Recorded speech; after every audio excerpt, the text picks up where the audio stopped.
If I just have normal standard job, it will be enough for me to cover my expenses, to have a vacation once in a while. You don't need to work for 80 hours per week and still have nothing. Meet Mariia. Born in Ukraine, she moved to Germany when she was 16 and has worked in several startups in Berlin. Mariia shares how life is different in Berlin compared to Kyiv, what is unique about work-life balance in this city, and much more. I'm Nick Ang, your guide to expat life in Europe. Let's go to her couch. My name is Mariia. I come from Ukraine. I have been living there till I was 16, and I moved to Germany when I was 16. I haven't been living in any other cities than Kyiv till I moved to Germany. And here I lived in Frankfurt-Oder for a while because it's student city, there is university, and I studied there. So I lived there for quite some time and then moved to Berlin. In 3 words, how would you describe yourself? I'm genuine. You can see what I feel is written on my face. Friendly helps you through life, being friendly. And open-minded. So genuine, friendly, and open-minded. Yeah. I grew up in some environment where people tend to tell you how you should live your life, how success look like, what path do you need to take to become successful with your life, successful in your career, and that there are some stereotypes or like taboos in society. It's something like you cannot get rid of immediately, right? But you can still try like to say, okay, wait, like I'm not used to that, but it doesn't mean that it's bad, or it doesn't mean that it's... Yeah, so for me, I think moving to Germany has opened my mind because you understand that, okay, there are different paths, and I think people have quite different experience here because in Germany, it's okay to take your time. It's okay to not jump into things right away. You can think about it. You can try different things out. You don't need to start with your studies right away. Like, you can take a bit of a time to travel or to try different programs. There is this volunteer years they can do to gather some practical experience in the fields they are interested in. They can also learn much more about themselves and then choose the field of studies, then go to university or don't go to university. I actually really love that it's not obligatory or mandatory to go to university. You can also do this Ausbildung thing. I don't know how to translate. Like vocational training. It's quite nice because I think in Ukraine, I grew up in a big city, I grew up in Kyiv.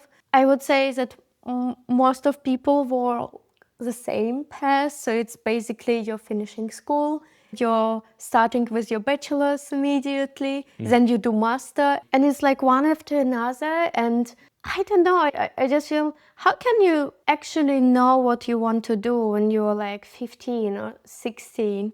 I'm 26 now, so I cannot tell I know exactly what I want to do.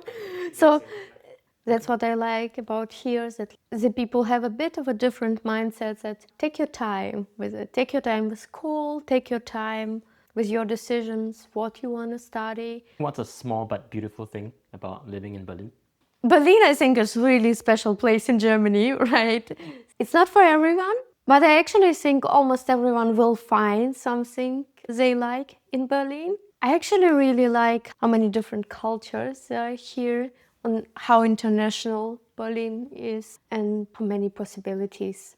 If you think about what you want to do, what you want to learn, you will find some place in Berlin which teaches it, or like where you can live this lifestyle, or where you can meet the people from certain group you want to meet. Like, I think Berlin is really many different colors in every aspect. I'm not saying those are only nice colors, but still. What would you say your parents would say is different about you since you moved?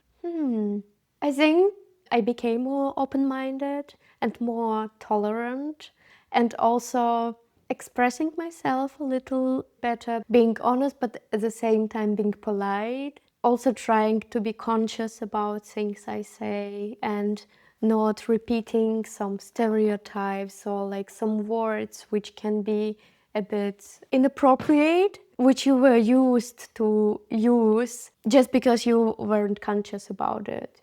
You touched upon racism. I'm curious if you felt any of it here in Berlin. Does anyone have any prejudice against people who are from Eastern Europe, for example? So, as a white person, if I don't open my mouth, no one knows I'm not from Germany right away, right? If we're talking about like racism just based on look, that's not something I would experience. I think that I experience some form of prejudice where people don't want any foreigners to be here. Doesn't matter from which race, which country, and so on. I actually have been lucky not to have any big harmful experiences here in Germany. But I just remember when I was on the train to university and I was talking with a friend in Ukrainian, and I just remember some older guy shouting at us, "Speak German," or things like that. Yeah, I would say that Berlin is really open to people from different cultures, different countries, and so on. I wouldn't say that people are friendly, no. No, but people are just like, they don't care much. You can look how you want, wear what you want, do what you want. Not always good for Berlin, to be honest. People tend to do too much what they want here. Sometimes people ask me where I'm from based on my accent. I wouldn't say that I have a strong accent in German, but I have an accent and I don't want to get rid of it. I think it's fine. Sometimes they're like, "Oh, where are you from? I can hear that you have an accent." We found the apartment we live in, like with my boyfriend together, and my boyfriend is German, and I really think it helped that like it was not only foreign girl looking for apartment, but also like German guy with parents who could also, if something, support. I don't know. I think it makes a bit of a difference. And regarding work, I think actually it's quite open. There are a lot of startups in Berlin, for example, and startups are usually looking to diversify. I would say I had nice experience. And I think like at my previous job as well, like we were 200 people from like 36 different countries. If you apply for jobs in startup, you will have no problem with prejudice. But it might be different based on your sector, and if you apply maybe to corporations or like banking sector or government sector, this can be quite different. Bit old school. Yes. I definitely think that Berlin, or in general Germany maybe even, is open for foreigners to stay. Even so, there are still a bunch of people who will be against it, but Germany is still welcoming to foreigners. I'm just very randomly curious. Do you speak to your boyfriend in German? Yeah, Okay. yeah. Thanks. What's something that you didn't really think about before you moved that now matters quite a lot to you? No one can tell you how to live your life because you will be the one who will end up living this life. Understanding that you having a choice, I think that's something what's really important, and that I don't only have a choice, I'm lucky enough to have a lot of opportunities and I have the means to actually do something with my life. So I think that's something which changed a bit. But I also think I became more German person. Tell me about that. Yes, I had a group of friends who were all from Eastern Europe.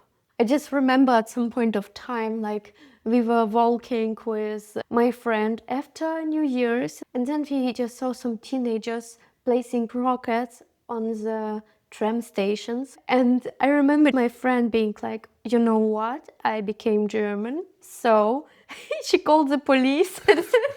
And I actually really admired this decision. I think Germany is one of the best countries in terms of social security and general security to live in. What Germany is great for, and what I like, it's that you actually have a good life here.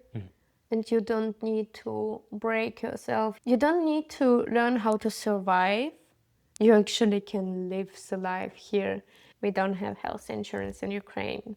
or like some social securities and help you can get from state. But opposed to many stereotypes, I don't think actually people who move from abroad here don't want to work. People want to work, actually. People also want to work and start work as soon as possible. What I'm really grateful for in Germany is that I know that if I just go to my normal standard job, it will be enough for me to cover my expenses. It will be enough for me to have a vacation once in a while. You don't need to work for 80 hours per week and still have nothing.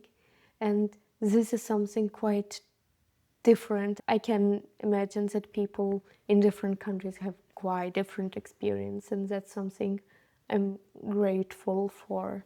So let's flip the script a little bit, because there's been a lot of talk about how Germany is really nice. What's something that Ukraine does better than Germany? If you're sick and you need to go to the doctor, my goodness, it's so annoying here. I'm so sorry. I'm grateful for health insurance and those aspects.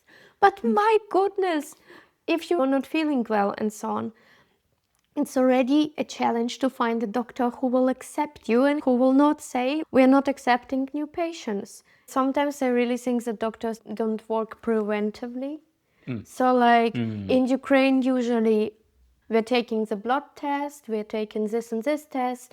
If we cannot find anything, or if it repeats, let's maybe even take a look at hormones. Okay, we need to check a bunch of things, and then we have general picture what is happening. Yeah. And then like we really want to fix it to work preventively so it doesn't reoccur. I have a feeling that here you're treated when the things are already bad.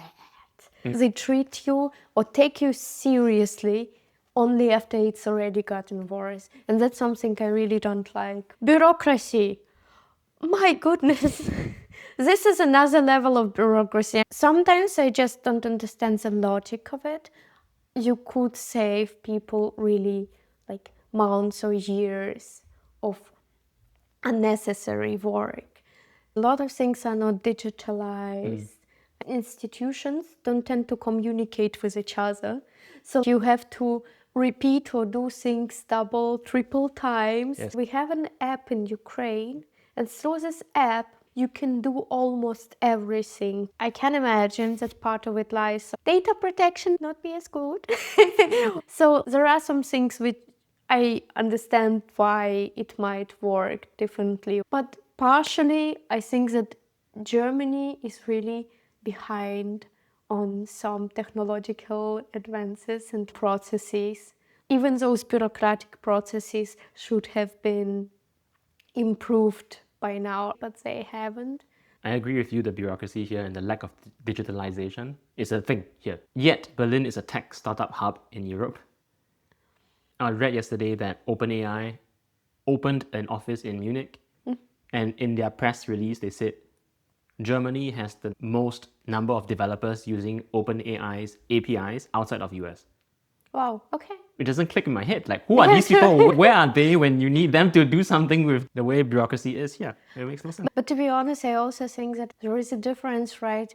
You can be really technologically advanced, but use it in one limited sector, but not use it for more like social sector. Okay, so the government is like ironclad and doesn't want to let in any sort of advanced technology. It has to be for data protection. Maybe. Or like those technology advantages are usually used more like for profit organization and not for non-profit. I see. It's coming from the angle of the sustainability of investments. Yes. If someone wanted to move to Berlin, what would you tell them? Apartment search in Berlin is hard. If you want to move here, start applying for apartment. Even before you land, right? Yes. Okay. Yes. Yeah. Because it can take literally like a year to find an apartment. Any tips for how to hunt for apartments here? To be honest, most of people, we also use one of those big websites like Imos usually. On this website, you can have a bunch of notifications that like every time new apartment is on, you get notification and you can send out your application right away. Yes. I think that's also something a lot of people did. But sometimes it really makes sense to contact the owners directly on websites like eBay, I don't know, or things like that, where you can also check whether people are offering something. But apartment search in Berlin is hard.